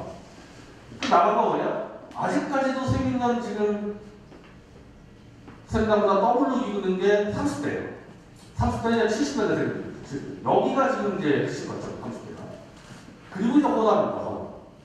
그러니까 사실은 이제 거의 친구 정도는 끝났어요. 그렇죠? 끝났는데 두 세력이 맞춰주는 거예요. 두 세력. 호남 세력하고 30대 세력. 요 두 개만 무너뜨리면 이제 끝난다는 거니까. 그러면 우리 입장에서는 반대죠. 호남하고 30대 세력이 워낙 좌가 잡고 있으니까 이거는 블루오션 시장이죠. 예를 들면 우파들이 경쟁합니다. 우파들도 뉴데일리나 미디어츠가 경쟁할 거 아니에요. 뉴데일리나 미디어츠가 60대 시장에서 경쟁을 한다? 이거 완전 레드오션이죠. 60대 시장 경쟁하는 거는. 호남하고 30대 시장까지 경쟁하죠. 뉴데일리나 미디어츠는. 근데 보수 쪽에서 30대와 호남에 들어가서 한번 해보겠다는 사람이 없기 때문에 저희 미디어치나 스쿼트닷컴은 완전히 블루전 상태에서 들어갑니다. 요 두 개만 잡으면은 일단은 좌익을 완전히 진압하고 어떻게 보면 50쪽에서도 가장 강력한 리더십 형성할 수가 있어요. 30대와 호남에서.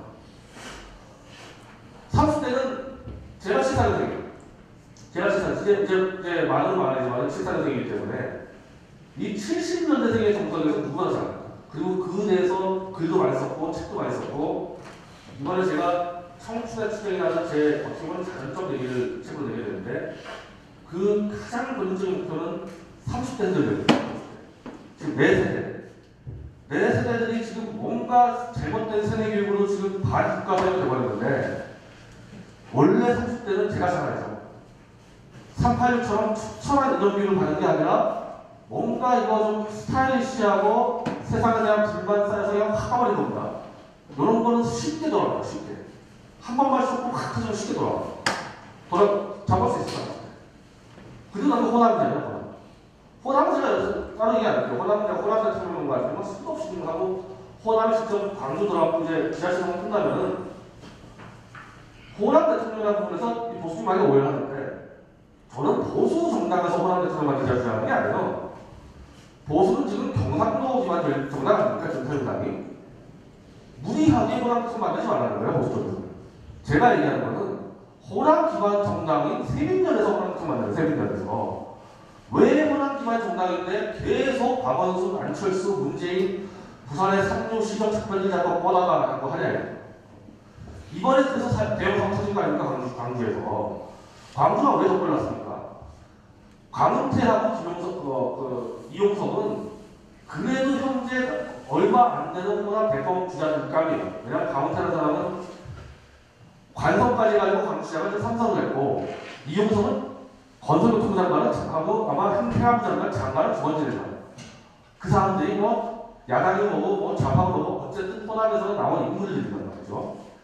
근데 그 호남 대권론자들의 인물들이 안철수 뭐예요? 안철수? 부산 출신의 안철수의 경력을 우리가 다 그냥 거품 다 빼고 딱 정확히 있어. 안철수 경력 너 뭐야? 물어봅시다. 뭡니까? 뭐 있어요? 백신을 파는 대기업 하청업체 수출도 못하는 내수 중소기업 사장이에요. 600억짜리 매출. 딱 매출 600억에 내수용 중소기업 대기업 하청업체 사장이에요. 그거 이외에 다른 경우들은 다 그냥 거품이에요. 냉정한 경력 그것밖에 없어요. 그래서 강원태 씨는 어쨌든 관선에다가 광주시장 삼선, 이용석 씨는 장관 주거, 안철수라는 중소기업 사장한테 광주의 대권 후보 두 명이 그 찍은 사람 누구예요? 윤장현? 그 안과 의사라면서요. 그러니까 중소기업 사장이 내려보신 안과 의사한테 대권주자 집을 나간 겁니다. 광주에서. 그 꼴을 당한 거예요. 왜 그 꼴 당했습니까? 호남이 그냥 부산이라 그러면은 막 갖다 넓혀줬으니까 문재인 같은 경우는 참여정부 때 참여정부는 부산 정권이다 착각하지만 이런 주장을 했던 사람이거든요. 그런 사람한테 호남이 90% 넓혀주니까 안철수가 뭘 보고 배웠겠어요? 아, 호남은 그냥 내가 가서 칼리에서 해먹어도 되는데 딱 그거 해먹었잖아요. 지금. 그거 해먹었잖아요. 그러면 오늘 아마 참 가관한 일이 벌어졌는데 지금 건너갑이 아마 지금 호남에서 버스 타고 지금 같이 다니고 있을 거예요. 안철수하고 윤장현하고. 건너갑이 언제적 건너갑인데 지금 건너갑을 데리고 선거운동하니까 새정치한다면서. 더군다나 건너갑은 김대중 정부 때 200억 원의 그 뇌물 먹었다 걸린 사람 아니에요. 우리가 정치인이 정과가 있었다 하더라도 뭐 무슨 다른 정과를 떠나서 뇌물을 먹어서 걸린 정과 이건 안 되는 거거든요. 건너갑 200억 뇌물 먹었다 걸렸는데 그 건너갑까지 안철수가 손잡고 광주를 다니고 있습니다. 그럼 안철수가 생각하는 광주 시민이 뭐겠어요? 아, 광주 애들은 그냥 DJ 선생님의 오른팔이 건너갑 정도만 보여주면 그냥 무조건 따라하는 애들. 그렇게 보고 있는 겁니다, 광주. 이거를 지금 제가 계속 치고 있지 않습니까? 광주하고 다 같은 광주가 아니고 광주에도 괜찮은 데 있어요. 그러니까 광주에서 어쨌든 박근혜 대통령을 10% 찍은 거 아닙니까? 그 광주의 이른바 5피년 여들이 지금 부글부글 끓고 있습니다. 돌아버리는 거예요. 완전 전국적 망치아니에요. 밀실공수했다고보다 지금 더 망치를 건너가기가 지금 광주를 판치나이는 이걸 못 찾고 있을 거예요. 그래서 아마도 저도 그때 강조해서 관련했지만은 광주의 좀 명망가 사람들이 호남 대통령 만들기 국민운동본부를 만들 건데 이 사람들은 뭐 새누리당을 생각하는 게 아니야. 호남에서 표 얻어가는 새누리당이 왜 호남 대권 주자가 못 나오나 그 나온 거고 호남에서 대통령을 만들기 위해서는 무조건 우클릭 해야 됩니다. 우클릭 해야 됩니다. 호남 딱 나왔어요. 호남에서 90% 나와. 경남, 충청, 강화도를 잡아야 될 거 아닙니까? 그거 우클릭하지 않고 어떻게 했어? 지금 좌클릭 가는 거는 호남에서 부산 대통령 만드는 거 좌클릭 가는 거지. 호남이 호남 대통령 만드는 건 무조건 우클릭 가야 돼.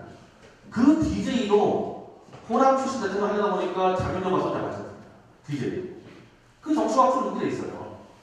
그래서 야당의 이거를 중국성을 기억하려면 야당이 호남 대통령으로 밀고 나오면 자연스럽게 오른쪽으로 옵니다. 이거 해야 돼요. 요 호남 국회의원이고 30대 같은 경우는 저는 지금 저희 수관학원이나 리더치가 지금 사실상 30대가 다 죽었거든요.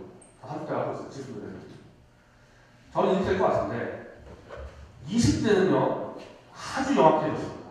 왜냐하면 386 세대가 해먹고 30대들이 우리 30대들은 90년대에 대학을 다녔기 때문에 포스트 모던 시대에 살아간다 그래서 조직도 안 짜고 그러니까 조직을 짜는 걸 뭔가 구태로 왔어요.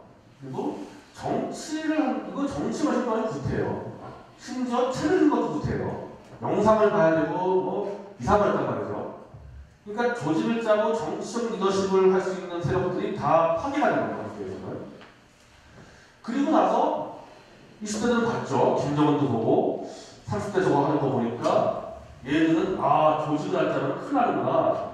얘들 막 짜면서 조직 짜고 있어요. 막 짜고 있어요. 좌파도 짜고 우파도 짜고. 그러니까 20대들 같은 이렇게 가는데 아마 치열하게 20대는 리더십에서 경제든 정치든 치열하게 조직 간의 경쟁이 있을 겁니다. 20대가 30대는요 없어요. 경쟁 상대가 없어요. 쉽게 얘기하면 미디어치와 수박당과 인명이 중심되는 우리 30대 그룹 한 2, 3명 됩니다. 현재 이 세력과 경쟁할 수 있는 세력이 없습니다. 70년대 유일하게 좀 덤볐던 애들이 낙동수 김용민이, 탁현민이, 주진우, 고재열 걔들 다 제 세대거든요. 걔들밖에 없는데 제가 원래 안티노선 운동하면서 저는 이념적으로 자유주의였지만 진영적으로 제가 안티노선 쪽에 있었기 때문에 김용민, 주진우, 탁현민, 고재열 다 잘합니다. 20대 때 제가 걔들하고 이 클럽도 만들었었고 그때 지금 있는 저희 미디어치 멤버들하고 걔들 낙검수 멤버들하고 20대 때 우리가 같이 청년 리더스 클럽을 만들었어요. 그럼 우리는 진짜 국가와 민족을 고민하는 클럽인 줄 알았는데 들어가 보니까 탁현민이하고 고재열이가 계속 나라유터 모델 막 이상한 연예인 끌어들어가지고 그냥 아주 그냥 막 놀아시키는 클럽 만들어서 우리가 3개월만 낮췄었거든요. 그러니까 워낙 잘하잖아요. 그쪽에. 그쪽에서 그 탁현민이고 주진이고 고재열이고 김용민이고 그 사람 못 만들죠. 걔들 실력 가지고 그렇게 사람 못 만들죠. 그럼 없는 거예요. 그럼 우리가 할 게 뭐냐고 경제적이고 정치적이고 특히 미디어적인 문제에 대해서 계속해서 미디어차 스포츠학과를 키우고 정치학과 만들고 기업가 키우고 이걸 가지고 조직을 확장시켜놔. 이건 경쟁 상대가 없기 때문에 우리가 팔을 키워나가면 나갔으면 그걸 혹시나 잡아라. 그러니까 호남 전문가는 다르죠. 호남 전문가. 그건 그냥 정면 비판입니다. 뒷받침 합니다. 그래서 저희 스포츠학과를 키운 것도 있지만은 제가 아마 여름방학부터 빠르면 연구가 지자체 선거하고 그 당내 선거 때 어떻게 어떻게 보겠는데 청년 기업인, 청년 정치인, 청년 언론인을 키우는 조직을 만들어서 그걸로 계속 조직을 확대나요. 그리고 그 리더십 가지고 30대 전체를 나누게 해서 올려요. 히틀러를 하나 예를 들면 히틀러가 정말 유겐트 세대를 키웠는데 그 유겐트 세대가 뭐냐면은 1차 세계대전 때 독일이 참패하다 보니까 아예 절망을 갖고 아무것도 안 하는 세대. 그러니까 그 10대 세대예요. 그때. 1차 세계대전 때 참패했던 10대 세대들을 나중에 히틀러가 유엔투화시킬 거였는데 아예 이거는 흩어져 있으니까 히틀러의 나치 하나의 깃발 가지고 다 모였어요. 그게 나중에 20대가 돼가지고 히틀러의 10대가 됐거든요. 저는 히틀러에 대해서 어떨지 모르겠는데 현재 지금 30대 상태가 희망도 없고 비전도 없고 세대 리더십도 없고 완전 상태. 그는 누구 하나가 제대로 깃발 들고 가면은 다 모을 수 있어요. 그걸 낙검수들이 흔들려다가 실패했죠. 흔들렸고 지금 또 흔들렸거든요. 만약에 저희 계획이 되면은 호남을 감잡고 30대 감잡으면 좀 20대 잘 가고 어쨌든 이쪽은 안정적인 50대가 있잖아요. 50대 사이 안정적으로 받쳐주기 때문에 좀 모험을 하기가 쉬워요. 원래 하나의 탄탄한 방어막이 있으면 그 방어막을 치고 들어가는 게 정상인데 희한한 게 이 현재 있는 이 새누리당 기득권 세력들은 50대가 탄탄하니까 그걸로 그냥 공짜로 먹고 좌파한테만 안 시키면 난 영원히 먹고 사는 거 아니야? 이렇게 했단 말이죠. 이걸 바꿔 돌려야 돼요, 바깥으로. 반대 돌려서 50대 농단 요즘 고령화 사회가지고 꽤나 오래 거의 평균 90대 됐을 때갈 겁니다. 아주 안정적으로 버텨주고 있는 거예요. 그럼 그 집안을 갖고 쳐들어갈 생각을 해야지. 그 집안하고 같이 해먹겠다 싶어서 이게 이 기회주의 정치가 파탄이 난 거고 6월 지자체선거, 7월 이 상대 선거 이후에 이걸 밑에서부터 바꿔나갑니다. 그걸 공격적으로 불로소를 계속하면서 그걸 이제 미디어가 정면으로 쓰고 깃발을 들겠어요. 제가 1시간 15분 정도 여러 가지 했는데요. 이 정도로 일단은 기조 발전을 마치고요. 혹시 뭐 질의응답 있으면 바로 이어가겠습니다.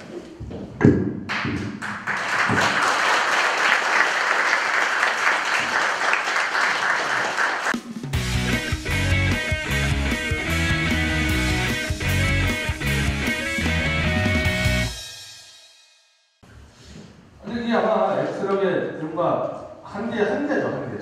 그러니까 엑스라고 얘기하는 데를 좀 얘기한다 그러면 국민행동본부가 이제 조갑재 대표 사람과 공개를 했는데 거기가 아마 만들어진 게 DJ 정권 말기 때 만들었습니다. 한 10여 년밖에 안 됐죠. 한마디로 어버이연합이 아마 내가 노무현 정권 때 만들었고 저는 임미협이 노무현 정권 때 한 중기 때 만들었고 그러니까 만들어진 계기도 하도 저 작동이 막 신흥동이 드세니까 이거를 막아야 되겠다 해가지고 수비를 위해서 만들어놨다는 거예요. 공격형으로 만든 게 하나 없어요. 다 수비를 위해서 만들었어요. 계속 수비만 한 시간 동안 수비만 해오니까 선제적으로 아젠다를 주도한다거나 아까 얘기했듯이 불로소를 쳐들어간다거나 그런 거 해본 적도 없고 그런 걸로 논의해본 적도 없죠. 그거는 어쩔 수 없는 것 같아요. 그럼 그 다음 지금 또 뭐 해야 되냐? 새로운 엑스력 조직을 만들어야지. 지금 기존 조직은 다 수비형 조직이니까 원래 안 돼요. 특히 이제 저는 엑스력에서 20대, 30대 논의할 때마다 상당히 저하고 좀 다른 게 많이 있어요. 일반적인 엑스력하고 제가 이제 20, 30대 얘기할 때 우리 뭐 20, 30대 얘기를 한다 그러면은 어른들 같은 경우 나 집회하는데 모임가에서는 별로 보기 안 좋으니까 20대 한 20명 좋아라 이렇게 한단 말이죠. 그러니까 20대나 30대를 차세대 리더로 이렇게 육성하는 조직을 하겠다는 생각을 하는 게 아니고 집회를 계속 하는데 싸워 나갈 때 보기 안 좋으니까 애들 좀 깔자 이런단 말이에요. 지금까지 이렇게 왔어요. 이렇게 오다 보니까 애국주의에 좋았던 20대 애들이 지속 가능하게 운동 조직을 참여 못하고 졸업하면 떠나고 또 실습고 되고 떠나고 이꼴 났단 말이죠. 이제는 리더를 양성하는 교육 조직, 무조건 23세까지 포함해서 30대는 차세대 리더를 조직하는 그 조직으로 가주지 않으면 젊은 친구들이 남아날 수가 없어요. 젊은 친구. 아니, 생각해보세요. 지금 우리 쪽에 대학교 4학년들이 많이 있는데 이제 졸업을 해요. 걔들 졸업하면 어떻게 할 겁니까? 일단 취업을 해야 되는데 취업하면 집도 어떻게 나옵니까? 근데 진로를 같이 고민하는 30대와 그 진로를 고민하는 과정에서 분명히 다른 대안들이 나오거든요. 근데 그거를 지금까지 안 했다는 거죠. 안 한 거 가지고 욕할 수가 없어요. 워낙에 이 열세인 상황에서 막 방어를 했으니까. 지금부터 그 조직들을 짜고 오늘 저희 쪽에서 먼저 해나갈 계획입니다. 종북좌파와 반북좌파를 나눠요. NL사파를 종북좌파라고 하면은 진중권이라든지 조국이라든지 신상문 노회차는 친노동계 반북좌파라고 하는데 이게 지금 무인재단에 다 드러났습니다. 친북이든 종북이든 똑같은 놈들한테 다 드러난 게 목표는 뭐냐? 그 김정은이가 너무 좋아서 김정은이 적화통일해서 대한민국을 공발적 사회로 끌고 가겠다는 그 주사파와 김정은 자체는 마음에 안 들어도 어쨌든 대한민국이 강대국 선진 시장경제 국가로 가는 것을 막아야 된다. 어쨌든 사회주의를 해서 폐쇄형 경제로 그냥 결과는 똑같아 보이는 거예요. 80년대 NFT 논쟁해가지고 했지만은 실제로 그들이 추구하는 세상의 결과는 똑같다. 그 마찬가지니까 지금 저희가 붙어있는 좌파들 그걸 우리가 종북이라고 얘기하지만 종북이 아니라도 마찬가지예요. 어쨌든 대한민국이 북한의 김정은을 무너뜨리고 자유통일 강대국 선진국 코리아로 만드는 거 이거는 막겠다는 거예요. 그 이거 왜 막냐? 그 사람들이 회사를 운영해봐도 이 회사가 성장하는 거를 방해하고 싫어하는 직원들이 한 20% 있습니다. 어느 데서 다 있어요. 왜냐면 회사가 제가 이런 데 있을 때는 잘 지냈는데 이게 확 커지면서 갑자기 외부에 뛰어난 사람이 들어오고 막 구조조정을 하고 그래서 회사도 그렇거든요. 그럼 국가가 어땠어요? 국가가 갑자기 선진화되고 성장하는 거를 싫어하는 대표적으로 누가 제가 제일 싫어하냐? 우리가 많이 하지만은 논문 표준을 잡잖아요. 대한민국 학계가 선진화되면요. 지금 표준로 똥똥거리는 교수 다 죽습니다. 당연히 좌파로 가서 막아야죠. 막아야 되는 거죠. 그러니까 이런 위험들의 공무원들, 철학적 공무원들 다 선진국들에도 막고 싶어 하는 거죠. 이게 총화적으로 뭉쳐서 전국과 뭉친 게 좌파 세력이고 이게 세력이 지금 30% 40% 있는 거죠. 그러니까 저 사람들이 주관하면은 대한민국 발전을 저지하기 위해서 김정은과 손잡습니다. 종북이 아니어도 김정은과 손잡게 돼 있어요. 나만의 발전 막아야 됩니다. 그래서 그 불안감은 아주 근거 있는 불안감이에요. 그냥 막연히 불안한 게 아니에요. 지난 대선 때 50대, 60대에서 한 10% 정도만 그냥 들어놓고 있었으면 문재인 정권 나오는 거 아니에요. 문재인 정권 나왔으면 당연히 왜 통합진보당과 당연히 연합이 있었기 때문에 통합진보당이 가장 강하게 요구했던 게 국방부 장관, 통일부 장관, 국정원장이에요. 이석기 국정원장 되는 거였어요. 이석기 국정원장 되면은 이석기 간첩자였던 국정원장은 다 수습했습니다. 이게 지금 먼 얘기하는 게 아니잖아요. 아주 가까운 과거고 정말 아슬아슬한. 근데 만약에 다음 대선 때 또 문재인 대통령이 끝낸다. 그래서 아예 이 쌍을 크리스몰 정도로 과감한 대규모 전쟁을 벌여서 그거 다 불타버려야지 계속 갈 때마다 불안합니다. 그 불안한 그대로 갖고 불안한 거 가지고 추진력으로 바꿔내요. 저는 지금도 여전히 위험한 상황이라고 봐요. 왜냐하면 미디어 워치에 이제 정독자가 많이 늘어서 우리가 유독자는 미디어 오늘보다 많은데 박근혜 정권 출범 한 1년 6개월 동안에 미디어 워치에 들어온 정부 광고가 3건, 미디어 오늘에 들어간 정부 광고가 130건. 도대체 청와대가 어떤 시스템이길래 왜 130을 좌로 주고 3을 무로 주는지가 도대체 궁금하잖아요. 근데 이제는 그냥 제가 좀 알겠어요. 왜 저런 일이 벌어지는지를. 그러니까 일단 아까 말씀드린 대로 박근혜 정부라는 세력 중에서 뼈대를 만든 세력은 박정희 대통령 세력인데 박정희 대통령이 집권했을 때는 무슨 언론 관리가 필요가 없었을 때예요. 뭘 갖다가 누가 보고 함부로 박정희 정부가 뭐 공격을 하니까 언론 관리가 필요 없었기 때문에 언론 관리라는 개념이 없는 세력이 사실은 금방 들어와 있죠. 근데 그 사람들이 언론 관리를 신경 안 쓰고 어떻게 보면 젊은 50대나 40대 이 사람들 같은 경우는 그냥 그쪽 사람들하고 같이 이제 승계서 오다 보니까 언론 관리라 그러면은 기자들하고 만나가지고 잘 써주세요. 술 한잔해서 통과하고 요 이상의 홍보 플레이를 모르는 거예요. 근데 그게 언론이 뭐 조중동하고 뭐 한 KBS 한 10몇 개밖에 없었을 때는 그 방식인데 지금 인터넷 매체가 6,000개에다가 포털이 한 3개, 종편 4개 어마어마하잖아요 매체가. 그러니까 옛날하고는 언론 관리 시스템이 바뀔 수밖에 없거든요. 청와대 홍보팀의 숫자는 YS 때나 지금과 똑같습니다. 매체는 한 100개가 넘었어요. 그런데 뭐 YS, 노태우, 전두환 때랑 똑같은 언론 관리를 하니까 될 게 뭐가 있습니까? 그럼 현대식 청와대 홍보 언론 시스템이 뭐냐? 전부 다 구조조정이에요. 다 구조를 가지고 바꿔야 되는 거예요. JTBC를 갖는다? 재벌이 종편을 장악하는 문제, 이걸 거론해야 되는 거고, 포털 전자 마찬가지예요. 인터넷 재벌이 언론 권력 잡는다. 다 법, 입법과 감시단체 아주 복잡한 전술을 잡아야 되는데, 옛날에 누가 와이스 정권 이전처럼 그냥 기자들 만나가지고 잘 써서 하니까 아무것도 되는 게 없는 거지, 아무것도 되는 거 없어. 미디어치 광고가 3번밖에 미디어를 130개 들어가도 마찬가지예요. 똑같은 논리인데 그냥 놔두면은 공무원들이 공무원 노조가 있잖아요. 자로 갑니다. 가만히 놔두면. 그럼 그 광고 흐름을 다 체크해가지고 우루 빼고 우루 쪽 매체랑 이벤트를 기획해서 같이 빼고 협찬만 이렇게 해줘야 되거든요. 가만히 있으니까 자기 별로 가는 거죠.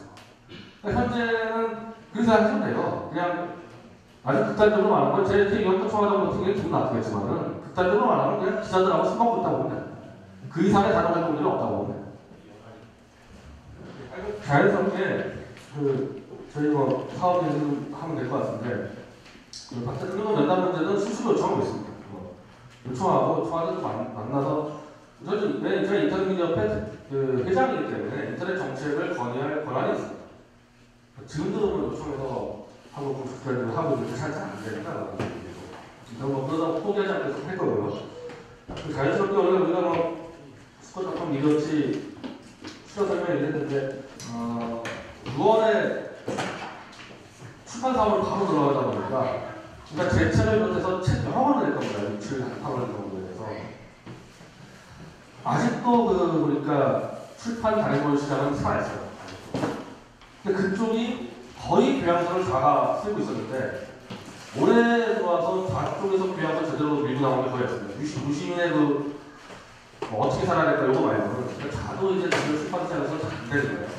이걸 때문에 치고 들어오겠다 해서 제 책을 계속 들고 가고 출판 사업으로 일단은 좀 선정을 하고 스쿼트닷컴을 좀 더 세분화해가지고 좀 더 업그레이드 시켜놓고 미디어치, 스쿼트닷컴, 출판 사업은 다 상품화 만들어놓고 공개 투자 제가 풀보드 공개 시장에 들어가니까 소액 투자로만 한 명당 200만 원씩 해가지고 10명 보면은 대충 한 10% 넣을 수 있을 것 같거든요. 그렇게 해서 한 다음에 이제 본격적으로 검색 사이트하고 제휴해서 오른쪽 포털 사업을 밀고 갈 겁니다. 그래서 그 과정에서 뭐 쇼핑몰 할 수 있겠죠. 그러니까 이제 제 책을 이제 한 6월쯤 나오면은 어떻게 보면 제가 누구나 알려주는 책인데 뭐 그것도 이제 쓰게 된 것도 사업적으로 쓰는 게 아니라 쓰고 나서 내다 보니까 주가 넘어가게 되는데 하도 제가 지금 오늘 보니까요 저에 대한 보도가 8,500개 나왔습니다 지금까지 포털 뉴스에 나오는 게. 근데 그것도 최근에 한 7,000개가 나온 거예요. 6,000개가 나왔어요. 6,000개 기사가 이전 동안 써왔는데 한 절반 정도가 다 잘못된 다른 얘기예요. 제가 저에 대해서 과거를 얘기하는데 다 다른 얘기를 쓰니까 이거 안 되겠다. 이거 최소한 리더십 독자들하고 기자들한테만 해가지고 이거 정확히 설명해야지. 내가 대학 때 어떻게 했고 고등학교 때 중학교 때 뭐 이걸 설명을 잘해가지고 책을 쓰게 된 거거든요. 근데 거기에 나오는데 기본적으로 저는 대학 때 창업가였어요. 창업가. 계속해서 사업을 창업하는 그 창업가. 지금도 제가 창업을 하는 거고 지금 제가 운동 방식이 제가 10년 정도 하지만은 미디어 스쿼트닷컴 출판사 등등을 미디어 사업가를 해서 파는 짜는 거거든요. 그래서 저는 이걸 가지고 단기간 안에 최소한 조중동 바로 끝까지 치고 하려고 해요. 저는 꽤나 생각보다 빨리 갈 수 있다고 보는데 여러 가지 상황. 그래서 저렇게 사업적 기반 안에서 또 밑에다가 신운동 파는 짜고 조직 짜고 그런 식으로 사업 조직가려고 활동을 제가 앞으로 계속 그렇게 할 겁니다. 그래서 그런 투자 설명을 해가지고 여러 가지 할 테니까 사업 아이디어 있으면 바로바로 보시면은 사업 조직이니까 언제든지 충분히 할 수 있을 겁니다. 제가 마지막으로 정리를 좀 하면서 말씀드리면 아까 물어본 대신에 무슨 질문은 아닌 것 같으니까 그래도 기억나는 게 하나 있었는데 30대를 20대까지 포함되겠죠. 그러니까 보수파의 이미지가 어떻게 가게 되는가 그거야 간단하지 않겠습니까? 포털 사이트 메인에 주로 걸려있는 보수파의 이미지가 뭐였어요? 보수파가 정말 대한민국 국기에 대해서 필요하고 중요한 행사를 한 게 포털 사이트 메인에 올라가는 사례가 없죠. 가끔 가다가 포털 사이트 메인에 올라가는 거는 주로 어버이연합이 앞에서 불 지를 때 올라갑니다. 어버이연합 맨날 불 지르냐? 아니거든요. 각종 다양하게 하는데 항상 거기 올라갈 때 어버이연합 불 지를 때 올라갑니다. 그런 30대, 20대들이 자기가 스스로 보수파 활동을 찾지 않으면 지나가다가 볼 때 그것밖에 안 보여요. 그럼 그 이미지로 돼요. 그 이미지 되는 순간에 왼쪽은 어떤 이미지냐? 오늘도 김규리 나왔는데 광역벽대에 있을 때 김혜수, 이효리, 김재동, 윤도현 대중문화에 어쨌든 주력들이 막 좌파예요. 그러면 불지르는 우파와 김혜수, 이효리, 김재동 게임이 안 되는 거예요. 이미지 싸움. 그건 도저히 그 구도로 왔기 때문에 그 구도에서 승부가 안 돼요. 그럼 보수 우파의 그 이미지는 도대체 어떤 식으로 우리가 만들어야 할까 했을 때 저는 지금 그 길을 택했는데요. 저는 스포츠로 택했습니다. 스포츠 조직을 꾸려서 권투, 야구, 뭐 골프, 등산, 보수파는 강하고 멋을 찾는 스포츠맨. 그 이미지로 갈 거고요. 그리고 실제로 대한민국 국가대표 스포츠 선수들은 거의 다 애국심을 가지고 있습니다. 이 연예파는요, 한 60, 70%가 그냥 좌가 있는데, 태릉 선수촌에서 훈련하는 대한민국 국가대표 선수 90%는 다 애국심을 갖고 있습니다. 그거에 연계해가지고 보수 이미지를 강하고 지속적인 활동적인 이미지로 이제 만들어 나가요. 네, 그래서 5월 31일 날 제가 일단은 여러 가지로만 준비하다가 역시 가장 일단 만만한 게 등산이라서 일단 등산부터 시작을 하고요. 애국산한테 각종 또 스포츠단들은 다 그렇게 나가요.